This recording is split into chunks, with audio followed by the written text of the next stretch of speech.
Primeiro, eu quero saber o que é que vocês sabem sobre políticas públicas. O que é que vocês acham que significa política pública?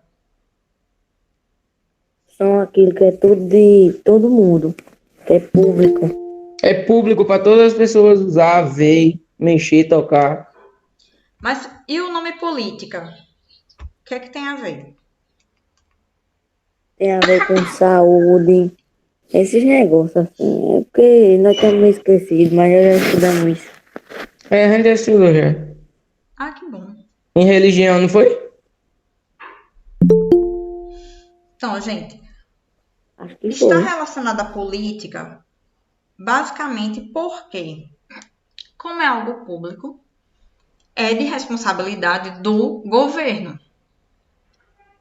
E, trocando em miúdos, quem colocou o pessoal no governo foram os eleitores, dentro de eleições. Então, assim, quando a gente fala de política, o certo é falar justamente daquilo que está relacionado à política. Então, saúde, educação, infraestrutura, não é ficar discutindo sobre candidato.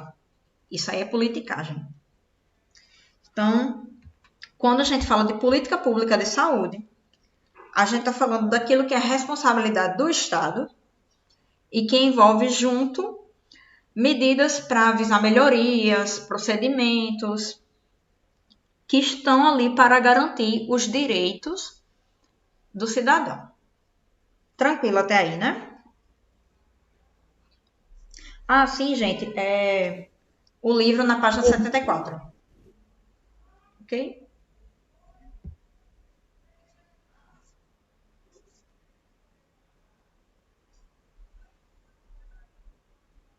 Qual a página?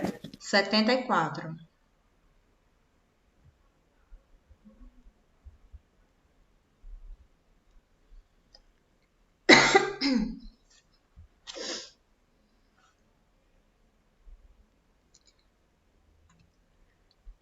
Então, primeiro, o que é que vocês entendem por vacina? Ficou estranho isso aqui. Vacina, Sim, o que eu vacina. entendo. Proteção. Vacina tipo uma proteção, tipo um remédio que você toma. Um remédio que você toma. Então, eu vou fazer a segunda pergunta. A vacina, ela protege ou ela cura? Ela protege. Ela protege. Ela protege a pessoa. Tá. Então, se ela protege, a gente pode dizer que a vacina é um remédio?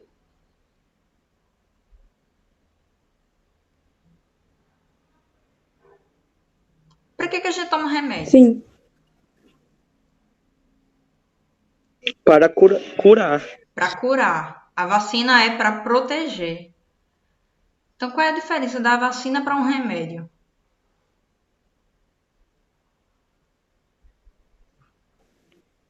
Eu acho que é a mesma coisa, não? Vamos descobrir. Próxima pergunta.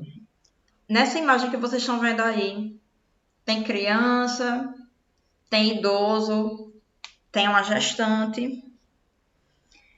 Que tipo de mensagem vocês acham que está sendo passado num cartaz do SUS falando sobre vacina e colocando justamente esse tipo de pessoas para fazer a propaganda? O que é que vocês acham? Por que tem idoso, criança, grávida? Porque eles são mais vulneráveis a pegar. Exatamente. Esses são os grupos chamados grupos de risco.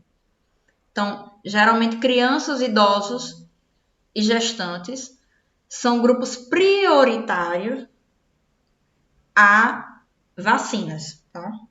Que são pessoas mais vulneráveis. E outra coisa. Quais são as vacinas que vocês lembram de terem tomado ao longo da vida, assim? Eu Febre tomei amarela. Eu tomei a Febre febre amarela. amarela, eu tomei aquela que, como é o nome? Da gripe, Da que veio gripe. pra. Da dengue. Eu acho que é. Tu tomaste vacina contra a dengue? Não sei se era da dengue.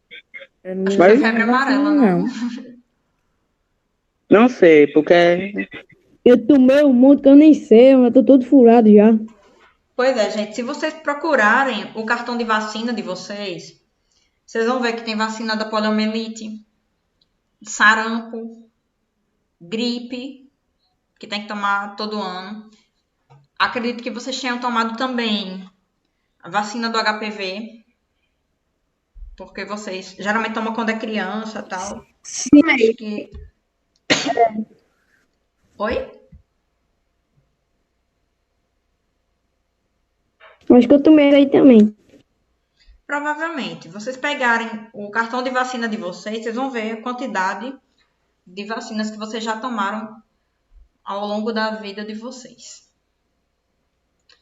Então, só recapitulando, política pública de saúde está relacionado àquilo que é de responsabilidade do Estado, o governo. Então, assim, nós temos o governo federal com o Ministério da Saúde, responsável por repassar as normas e verbas para os governos do estado, dos estados, que por fim repassam para os municípios. Então, é uma cadeia de transmissão. E tem o objetivo de trazer melhorias para a saúde e população. E está na nossa Constituição, ou seja, no nosso conjunto de leis, que a saúde é um direito de todo mundo e é dever do Estado. Ou seja, o governo tem que fornecer saúde de qualidade para a população, de graça. A gente tem o nosso Sistema Único de Saúde, que é o SUS. Então, assim, se a gente for parar para pensar, o tanto de coisas que o SUS faz e a gente não paga, assim, claro, a gente paga impostos, mas a gente não paga por fora, a gente vê que esse sistema é muito bom. Tem certas coisas para melhorar, infelizmente, tem a questão da corrupção e desvio de verbas, mas só se for parar para pensar o tanto de vacina que vocês já tomaram, os atendimentos em pronto-socorro, em UPA, coisa que em muitos outros países não tem, o SUS é maravilhoso. Sério mesmo. Eu mesmo não tinha condições de pagar pelo tanto de vacina que eu já tomei nessa vida. Então, o SUS, ele apresenta 3 princípios principais: a universalização, a equidade e a integralidade. Quem quer ler para mim, por favor, na página 75? Eu posso ler? Pode sim. Lê para É o mim que é política. os 3 princípios do SUS, onde tem universalização, equidade e integralidade.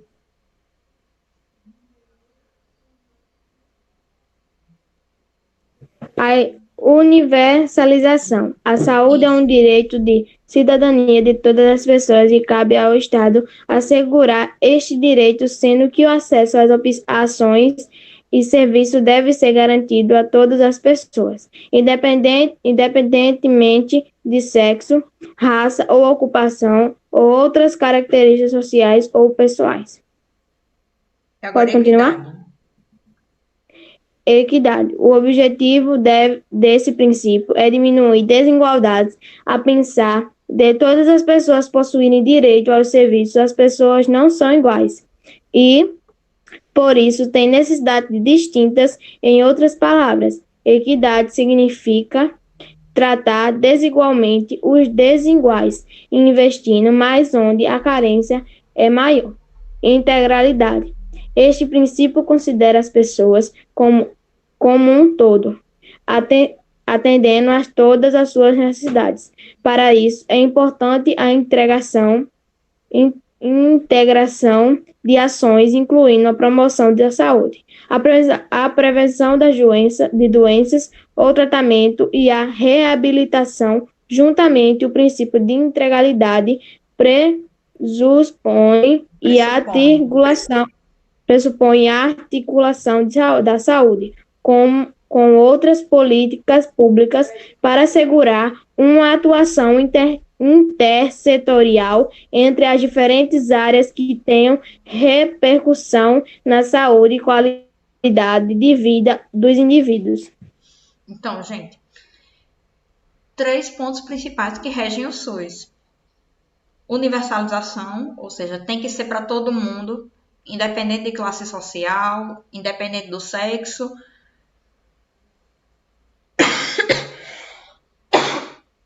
do tipo de trabalho que a pessoa tem, para todo mundo. Tem que ser equitário, ou seja, não é igual. Tem que ser numa forma de diminuir as desigualdades. Então, quem é mais carente tem mais prioridade do que quem pode pagar. Então, nesse caso, é necessário ter mais atenção com a população que é mais carente. E tem que ser integral, porque tem que atingir diversas áreas da medicina e de outras áreas da saúde, para que possa atingir o maior número de pessoas. Então, uma equipe num posto de saúde completa, ela vai ter assistência social, ela vai ter psicólogo, nutricionista, médicos e enfermeiros.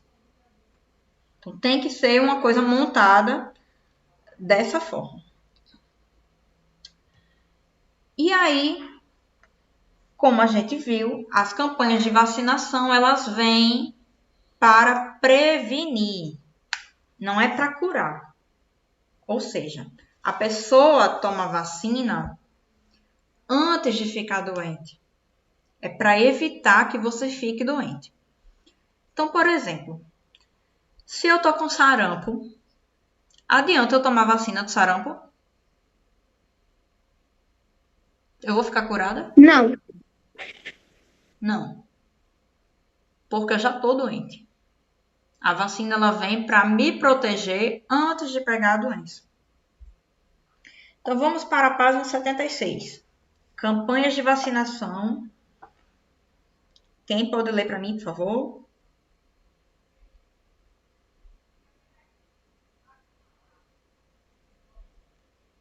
Vamos, gente.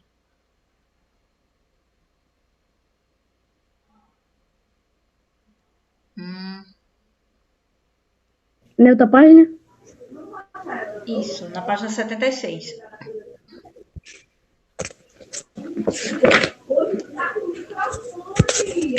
É logo em cima? Isso. Aqui, né? Como a parte dos médicos. Peraí, deu um negócio ali.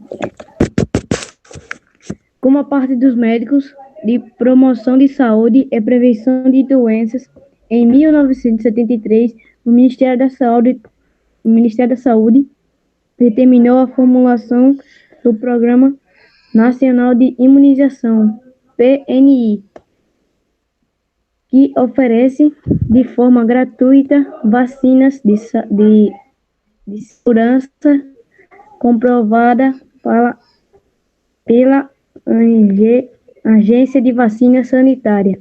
Vigilância Anvisa. sanitária. Vigilância. Eu estou embolando tudo aqui. As vacinas que são formas mais eficazes de prevenir e não de tratar doenças causadas por vírus e bactérias por estimulação do sistema imunitário. Cada vacina é específica para a prevenção de determinada doença. Graças à vacinação, o Brasil conseguiu a arrecadação de poliomielite.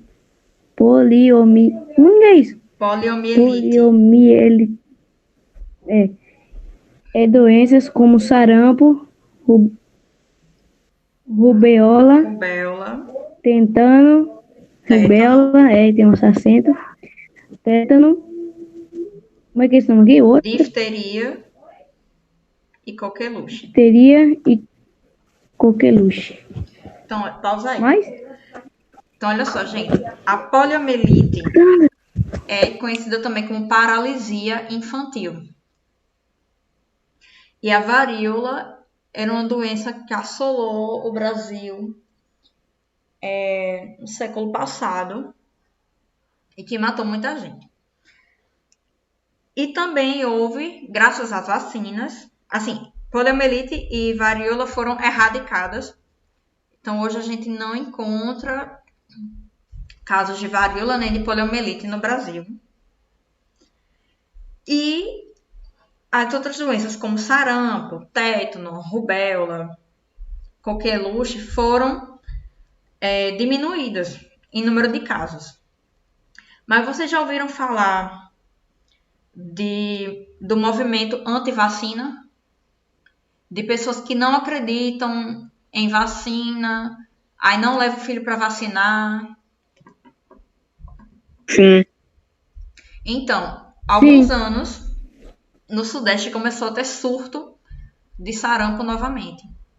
Justamente porque as pessoas estavam deixando de vacinar os filhos. Isso acontece, meus queridos, por conta de uma coisa chamada fake news. Gente que não tem o que fazer e fica espalhando notícias falsas por aí. E assim, nessas horas que a gente tem que ver o quanto é importante estudar. Porque atinge diretamente a gente. Eu vacino meu filho, mas o meu vizinho não vacina. E aí esse meu vizinho pega sarampo, sai passando para outras pessoas. E aí, de repente, um surto de sarampo de novo. Coisa que era para estar controlada. Estão entendendo o perigo? Nessas horas que a gente vê o quanto é importante estudar ciências. Então, gente, o Ministério da Saúde ele realiza campanhas de vacinação. Existem períodos de campanha que as pessoas têm que ir aos postos de saúde renovar as vacinas. Se eu não estiver enganado, do final do ano para o começo desse ano, do final do ano passado para o começo desse ano, as pessoas tiveram que renovar a vacina do sarampo. Para quem não tinha tomado, obviamente. Então, assim, chegava lá com um cartãozinho de saúde. Se já tinha tomado, não tinha problema. Se não tomou, tinha que tomar. Justamente porque estava tendo esse surto de sarampo aqui no Brasil. Mas como é que atua a vacina dentro do corpo? Vocês sabem? não. Vocês estão conseguindo enxergar aí essa célula branca que está se movendo aí? Aham. Isso é um glóbulo branco. Observa que ela vai engolir uma bactéria. Agora. Esse glóbulo branco é uma célula que é produzida e circula no sangue, que faz parte do sistema imune do nosso corpo. Então, é o sistema de defesa do nosso corpo. Meu Deus do céu. Hein, professora? Oi. Eu tomei a vacina da gripe por conta que a vacina que veio era para alergia. Aí eu não tava com alergia. Aí eu fui tomar a vacina. Eu tomei. Aí passou 2 dias, quando passou, a vacina começou a fazer efeito. Tipo, mexeu por ali por dentro. Eu comecei a ficar, entendeu? Alérgico de. Ela mexeu com alergia. Aí eu fiquei alérgico de novo. Aí depois passou. A gente vai ver como é que funciona essa questão da vacina, porque ela de fato pode apresentar alguns efeitos colaterais. Aí vamos lá. Professora, Primeiro eu vou mostrar. Oi? a senhora vai colocar alguma coisa para escrever no caderno hoje? Não, hoje não. Tá? Se eu mandar, no máximo vai ser no link para vocês escreverem naquele link lá, sem ser no caderno. Deixa eu só mostrar como é que atua o sistema de defesa de vocês, do nosso corpo, no sangue. Então, observem esse videozinho aqui. A gente tem o glóbulo branco, os vírus.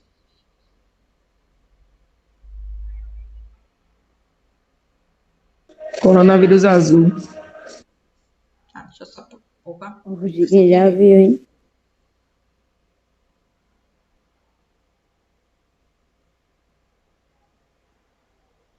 Esse negócio azul é a vacina?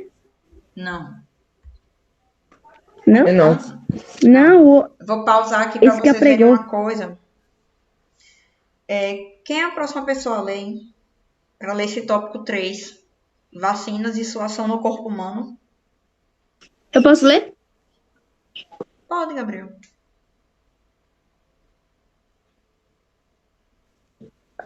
É aqui visando efetivamente participação da. Não, na página não, 77. O corpo humano apresenta algumas barreiras contra a entrada de partículas estranhas ou micro-organismos, como vírus e bactérias. A pele e o revestimento do sistema respiratório são exemplos de barreiras denominadas barreiras físicas ou mecânicas. São as primeira linha de defesa oferecida pelo chamado sistema imunitário, também chamado imune, e é antigamente o imunológico, o qual é responsável por reconhecer e comandar reações de defesa contra os invasores. Se um corpo estranho consegue transpor essas bactérias, o organismo Barreiras. humano, né? Barreiras. O corpo estranho consegue transpor essas barreiras, o organismo humano ativa os outros componentes do sistema de defesa. No sistema, o imunitário atua de modo complexo e envolve a produção de proteínas chamadas anticorpos, quando um agente estranho, que chamamos de antígeno, penetra o organismo. Os anticorpos são produzidos por certos tipos de glóbulos brancos do sangue ou linfócitos B, como resposta a esse antígeno. Cada tipo de anticorpo é um específico contra o antígeno que estimulou sua produção. Esse mecanismo de produção de anticorpo é memorizado por células do sistema imunitário. Isso significa que na vez seguinte em que nosso corpo entra em contato com esse mesmo antígeno, a produção de anticorpos será muito mais rápida e maior quantidade. Dessa forma, entender-se que o nosso corpo adquiriu imunidade para aquele determinado antígeno. Pode pausar aí, Gabriel. Então, gente, significa o seguinte. Os glóbulos brancos, eles reconhecem o corpo estranho. Pode ser um vírus ou uma bactéria. Então, isso aqui seria um vírus. E no que ele ataca esse vírus, essa bactéria, que a gente chama de antígeno, o nosso sistema começa a produzir, então, anticorpos, que é esse Y que está aqui. Esses anticorpos, não sei se dá para ver aqui, que eles estão grudando no antígeno.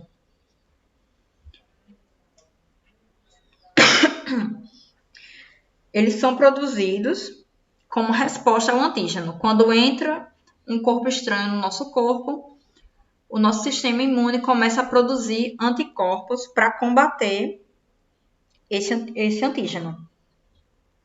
E aí, próxima vez que a pessoa ficar doente de novo, o nosso corpo já vai ter anticorpos suficientes para combater e impedir que a gente fique doente.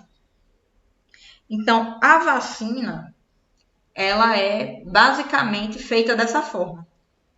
É para que a gente consiga adquirir anticorpos para proteger o nosso corpo e impedir que a gente contraia a doença. Então, quando a gente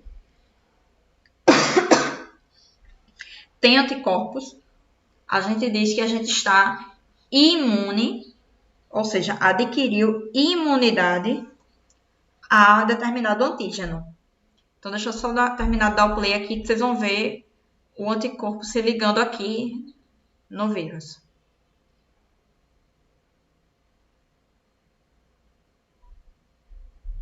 Conseguiram ver isso?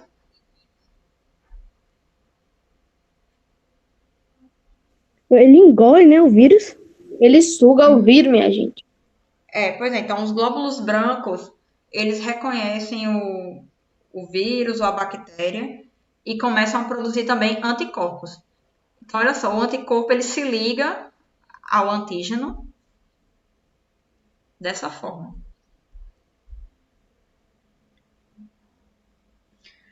Mas como é que a gente começa a produzir os anticorpos? Pela vacina? Tá, mas como é que funciona esse mecanismo da vacina? Vamos ver agora. Então, como é que funciona a vacina para começo de conversa? Primeiro, a gente tem que pegar o antígeno, ou seja, aquele agente causador da doença, um vírus ou uma bactéria. Só que a gente vai pegar um pedacinho dele. Não é um vírus capaz de causar a doença. Ele vai estar morto ou ele vai estar enfraquecido, tá? Os microbiologistas em laboratório vão pegar essa forma causadora da doença, o antígeno, vão inativá-lo e aí vão introduzir no nosso corpo.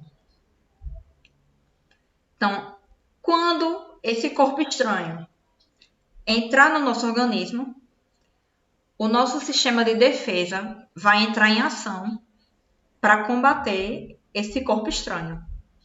E assim vai começar a gerar anticorpos e uma coisa que a gente chama de memória imunológica.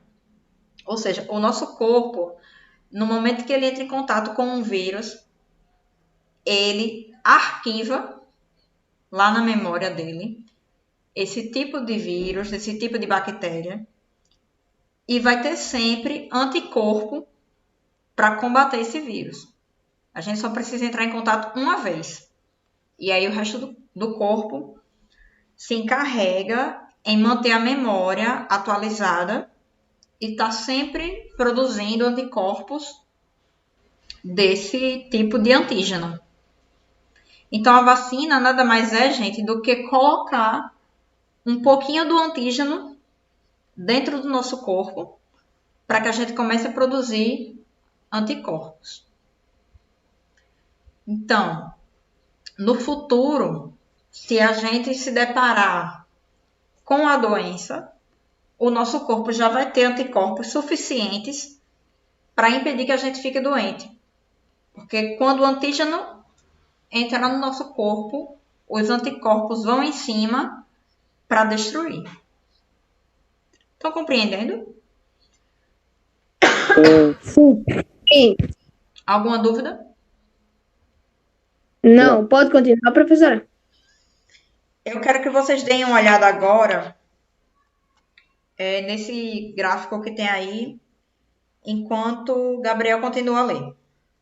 Essa parte aqui que tem cientistas. Tá certo. Cientistas utilizam o processo do sistema imunitário para induzir a imunidade adquirida nas pessoas por meio da vacinação. A ideia é estimular o sistema de defesa com algo que lembre o antigênio causado da doença ou que faça parte dele. Algumas vezes, até o próprio micro-organismo inativo, morto ou atenuado, enfraquecido e utilizado na fabricação da vacina.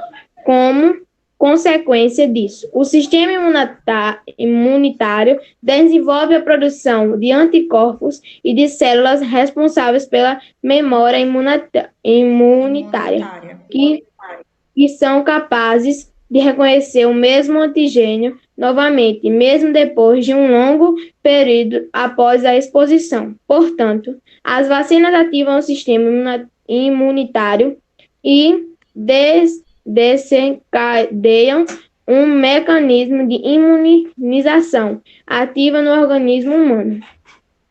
A reação à primeira exposição ao antigênio após a vacina antígeno e denominada resposta primária. Se algum dia a pessoa vacinada entra em contato com o vírus ou bactérias que foi o alvo da imunização, seu corpo já saberá como reagir. E a resposta será muito mais rápida e eficiente. Esta é a resposta secundária. A imunidade adquirida é duradoura, embora em certos casos haja a necessidade de doses de reforço da vacina para quem a preservação se completa. Pronto, pode parar aí, Gabriel. Então, Tá gente, certo. existe um tempo para a produção de anticorpos. Então, se vocês observarem esse gráfico, tem aqui concentração no plasma de anticorpos específicos ao longo do tempo, em dias.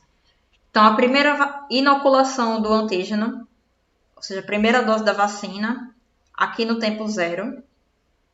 Aí começa a aumentar o número de anticorpos, que é o que a gente chama de resposta primária. Aqui perto de completar 20 dias. Estão acompanhando? Uhum. Sim. E aí chega um momento que a quantidade de anticorpos começa a cair. Que é aqui depois de 30 dias, depois de um mês, que você tomou a primeira dose da vacina.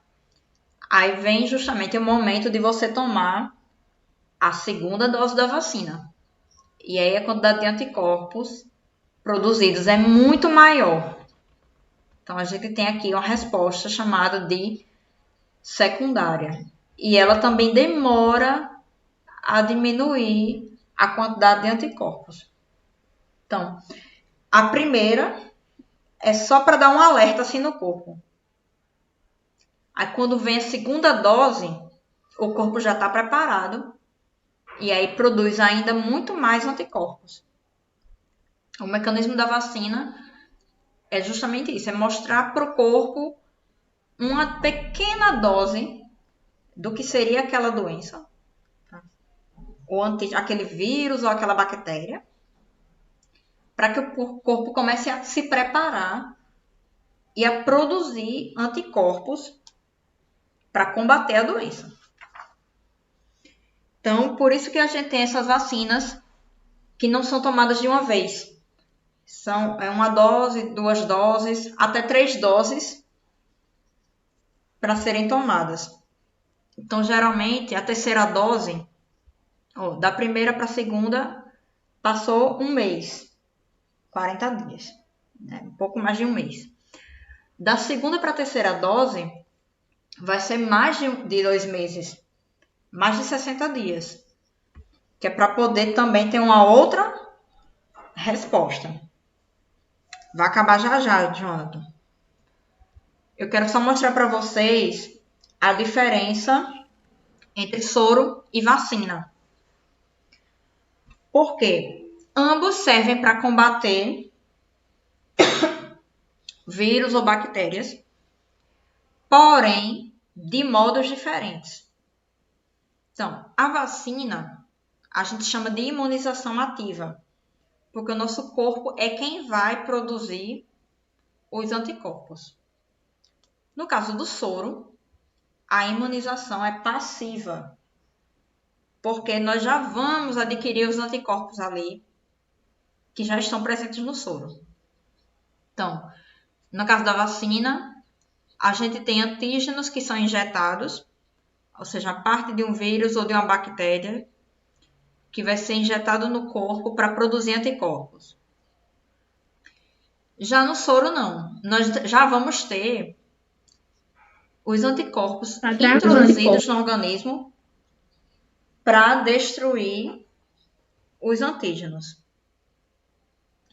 E aí as vacinas desencadeiam uma imunidade que vai durar por anos. Já o soro não. Ele vai desencadear uma imunidade que é temporária. Então, tipo, se a gente é picado por uma cobra, a gente não vai tomar uma vacina. A gente vai tomar um soro para poder curar ali de imediato. Ou ser mordido por um cachorro que está com raiva, por um morcego. A gente vai ter que tomar o soro. Então, a vacina, ela vem para prevenir. Para fazer com que a gente se proteja antes de adquirir a doença. Já o soro não. O soro ele vem para remediar, para tratar uma emergência. Então, por isso, a gente tem bancos de soro no Brasil e temos vacinas para impedir determinadas doenças. Então, no caso da raiva, por exemplo, quem tem cachorro, gato, tem que levar para vacinar para impedir que o animal contraia o vírus da raiva. Mas se a gente leva uma mordida de um cachorro que está com raiva, então a gente tem que tomar o soro para não contrair a raiva que pegou do cachorro. Humanos geralmente não tomam vacina contra a raiva. Só quem trabalha em pet shop ou quem trabalha com morcego. Na época do mestrado eu trabalhei com morcego e aí eu tive que tomar essas vacinas da raiva para me proteger. Professora, Oi. a senhora cuidava do morcego como? Eu não cuidava do morcego. Eu coletava o sangue deles porque a gente queria Eita. avaliar Ô, professora, pra que tirar o glicose sangue do deles. povo? Sabe para quê? Para experimentos científicos. Sim, eu posso explicar mais no futuro para vocês isso. Mas enfim, a nossa aula acabou. Ô, gente, vocês preferem que quarta que vem eu comece de 8 horas? O que é que vocês acham? De 8 às 9 com vocês? De 8 às 9. É melhor de 8 às 9. Não pode ser de 9 horas, que eu acordo meio tarde. É melhor de melhor. 8 até às 9. De 9 eu tô no 8 até sexto ano. 9. Então É eu só teria melhor. de 8 Então às deixa de 9 com 8. vocês. É melhor. Concorda todo mundo? Eu concordo. É melhor de 8 horas até 9 horas. Aí quando terminar essa aula de 8 horas, tem a de 9 de Lu. Pronto. Então pode ser, né, gente? Que aí não impede o almoço de ninguém.